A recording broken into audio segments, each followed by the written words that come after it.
तर नमस्कार मित्रांनो. मित्रांनो, ही घटना आज आपण बघणार आहोत. ही घटना एका सत्य घटनेवर आधारित आहे. ही घटना जेव्हा तुम्ही ऐकताल तेव्हा तुम्हाला देखील धक्का बसल.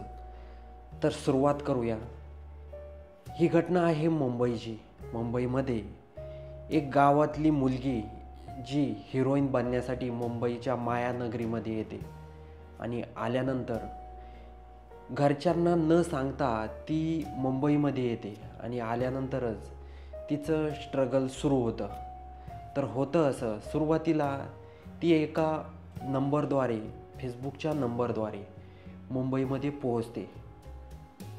त्या नंबरवर कॉल करते. तो व्यक्ती एक कॉर्डिनेटर असतो. कॉर्डिनेटर असल्यामुळे तो त्या मुलीला बोलवून घेतो. बोलवल्यानंतर तिच्यासोबत बोलतो. सगळं काही गोष्टी होत्यात. मुलगी साधारण 20-21 वयाची होती आणि ती गावातली असल्यामुळे तिचं राहणीमान अगदी साधं होतं.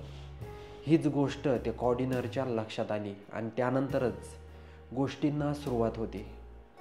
तर होतं असं, सर्वात आधी एका डायरेक्टरकडं कॉर्डिनेटर त्या मुलीला घेऊन जातो. तो डायरेक्टरच्या डोक्यामध्ये एकच गोष्ट असते, कोणतीही मुलगी आली, तिनं जर शरीराला स्पर्श करून दिला किंवा डायरेक्टर जे बोलल ते जर तिनं केलं तरच आपण तिला आपल्या सिनेमात किंवा जाहिरातीमध्ये घ्यायचं, असं सरळ डायरेक्टरचं उद्दिष्ट असतं. याच पद्धतीनं जी मुलगी असते ती तिथं आल्या आल्या आजूबाजूला मुली काम करत असतात.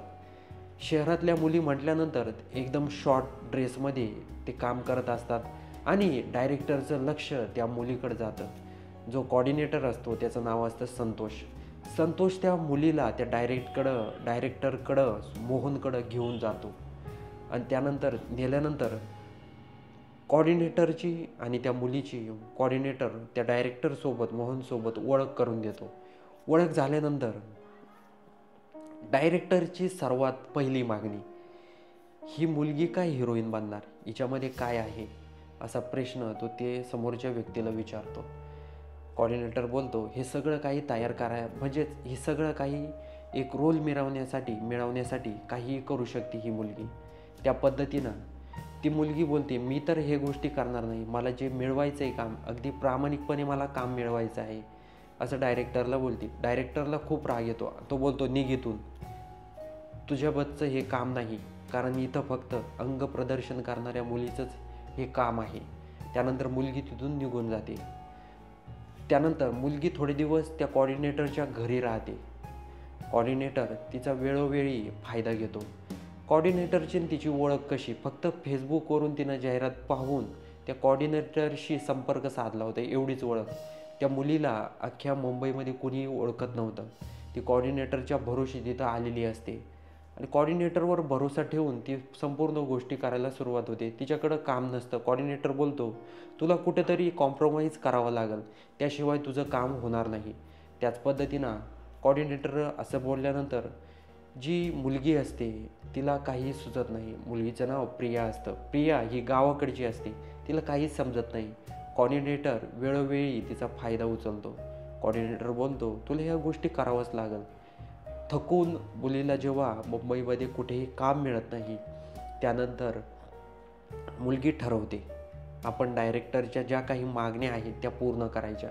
त्याच पद्धतीनं जी मुलगी आहे ती डायरेक्टरकडं पुन्हा जाते. डायरेक्टर पूर्णपणे डायरेक्टरसोबत कॉम्प्रोमाइज करायला ती मुलगी तयार होते आणि तिथूनच खरी कहाणीला सुरुवात होते. कारण डायरेक्टरची ही सवयीच असते, वेळोवेळी मुलींचा फायदा घ्यायचा. नवीन नवीन मुली येणार, त्यांना रोल द्यायचा, त्यांचा फायदा घ्यायचा. याच पद्धतीनं जो मोहन आहे तो या प्रिया नावाच्या मुलीचा फायदा उचलतो, तिच्यासोबत शारीरिक संबंध बनवतो. त्यानंतर जेव्हा ही गोष्ट, जो कॉर्डिनेटर असतो तिला काम मिळतं कॉर्डिनेटर थ्रू, तर ठरतं असं की जो कॉर्डिनेटर आहे तो प्रियाला निम्मे पैसे मागतो. तेवढे तिथं एक मुलगी असते काम करणारी. ती बोलते, प्रिया, तुला पैसे देण्याची कॉर्डिनेटरला काही गरज नाही आहे. एकदा तू पैसे दिले त्याला की तो पूर्ण तुला जिथं जिथं काम मिळेल त्या पूर्ण कामामध्ये हा मोबदला मागल. तू याच्यापाशी अजिबात राहायचं नाही. त्या पद्धतीनं प्रिया मग कॉर्डिनेटरपासून लांब होते. पण ती जाण्या अगोदर त्या मैत्रिणीला सांगते, मी याच्यासोबत कॉर्डिनेटरसोबत माझं प्रेम आहे तुषारसोबत. पण ती मैत्रीण बोलते, तू यांच्या नादी नको लागू, यांचा धंदाच आहे तू माझ्यासोबत राहिला ये. त्यानंतर नाईलाजाने प्रिया तिच्या मैत्रिणीसोबत, ती पण हिरोईन असते, ती तिच्यासोबत राहायला येते. एका चाळीमध्ये राहत असते. दोघीही राहायला लागतात. पण ज्या पद्धतीनं प्रिया काम करत होते, ज्या पद्धतीनं डायरेक्टरसोबत मोहनसोबत ती जवळीक साधत होती, त्या पद्धतीनं ती फास्ट ग्रोथ करत होते. त्याच पद्धतीनं तिला नवीन नवीन प्रोजेक्ट यायला चालू होतात. जी प्रिया असते, प्रियाची मैत्रीण असते मेघनाची पिक्चर देखील प्रियाला मिळायला लागतात. हीच गोष्ट जी मेघना आहे तिला खटकायला सुरुवात होते. तर ती बोलते, माझीच बिल्ली आणि माझ्यावरच म्याव, मी सगळं काही तुला या घरामध्ये आणलं, सगळं काही दिलं आणि तू माझीच पिक्चर हिसकून आता तू करते, हे जमणार नाही. तिच्या डोक्यामध्ये तो खटका जातो आणि त्याच पद्धतीनं ती मनामध्ये राग धरते. त्या रागामधून एक दिवस होतं असं, एका सुनसान इलाक्यामध्ये ती प्रियाला घेऊन जाते. घेऊन गेल्यानंतर ती प्रियाच्या पाठीमागं डोक्यामध्ये वार करते. वार केल्यानंतर प्रिया तिथंच बेशुद्ध पडते. बेशुद्ध झाल्यानंतर ती तिचा गळा दाबते मेघना. कारण मेघनाला जेवढं साधं सरळ वाटत होतं ती गोष्ट साधी सरळ नव्हती.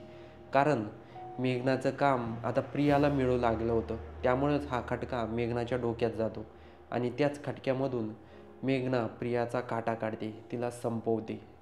त्यानंतर 2-3 दिवस उलटून जातात.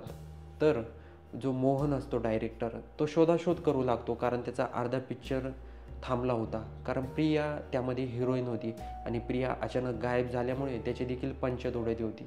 तो झटपट पोलिसांमध्ये धाव घेतो. धाव घेतल्यानंतर तो कंप्लेंट दाखल करतो, अशी गोष्ट आहे, प्रिया नावाची जी हिरोईन आहे ती गायब आहे. पोलीस संपूर्ण काही तपासाला सुरुवात करतात. सर्वात आधी ती तर मेघनाचीच चौकशी करतात, कारण मेघनासोबतच प्रिया राहत होती. जेव्हा पोलीस सगळी काही चौकशी करतात तेव्हा पोलिसांच्या समोर एक गोष्ट येते की मेघनानेच प्रियाचा काटा काढला आहे. कारण मेघनाला पिक्चर मिळत नव्हते आणि प्रियाला पिक्चर मिळत चालली होती, तिची प्रगती होत चालली होती. त्या कारणावरूनच मेघनाने तिचा काटा काढला होता. पण प्रियाने विविध पद्धतीनं कामं मिळवायला सुरुवात केली होती. म्हणजेच तिची आधी कामं मिळाले होते, तिला चुकीच्या पद्धतीनं कामं मिळाले होते. तिच्याकडं पर्याय नव्हता, कारण ती मुंबईमध्ये घरातून पळून आली होती. पळून आल्यानंतर जो कॉर्डिनेटर असतो तुषार बोलतो, तुला डायरेक्टरसोबत संबंध ठेवायच लागेल, त्यामुळं तेव्हाच तू या इंडस्ट्रीमध्ये मुंबईमध्ये तुला काम मिळेल, असं तो सांगतो. त्याच वाटेवर प्रिया निघालेली असते आणि तिला त्याच पद्धतीनं कामं मिळत असतात. पण या घटनेमधून आपल्याला एक शिकायला मिळतं, कोणीही असू द्या, जर समोरचा व्यक्ती जर आपल्या पुढं जायला लागला, तर आपला मित्र जरी असला तरी त्याच्या मनामध्ये एक जळकी फिलिंग निर्माण होते. या घटनेतून तुम्हाला काही शिकायला मिळालं कमेंटमध्ये नक्की कळवा आणि व्हिडिओ आवडला असेल तर सर्वात आधी चॅनलला सबस्क्राईब करायला विसरू नका.